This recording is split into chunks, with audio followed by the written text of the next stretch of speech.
Comme expliqué dans l'article, le conflit au Soudan est bien plus ancien que ces 2 dernières années de combat. Il s'agit d'un pays qui n'a jamais connu de stabilité depuis son indépendance en 1956 et qui a déjà vécu 7 coups d'État. Pour mieux comprendre la situation, nous vous proposons une analyse de différentes cartes du Soudan. Le Soudan est un pays situé au nord-est de l'Afrique et il était anciennement le plus grand pays d'Afrique. Sur cette carte, nous pouvons voir les anciennes frontières du Soudan avant 2011. Mais à cause de différends entre le nord et le sud, notamment sur des questions religieuses, le Soudan du Sud est devenu indépendant. Cette séparation n'a pas été une solution efficace pour le pays.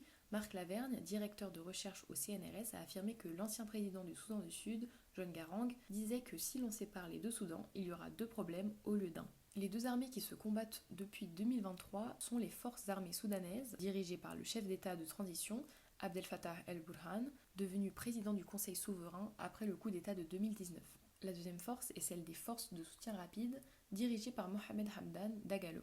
Sur cette carte, nous pouvons voir clairement les répartitions des zones de contrôle entre les deux armées. En vert, nous avons les forces armées soudanaises qui sont au contrôle.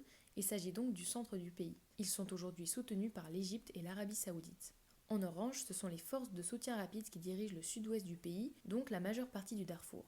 Ce 26 octobre, El Fasher, la capitale du Darfour du Nord, a été la cible des FSR. Ils bénéficient quant à eux du soutien des Émirats arabes unis et du groupe Wagner, une organisation militaire russe.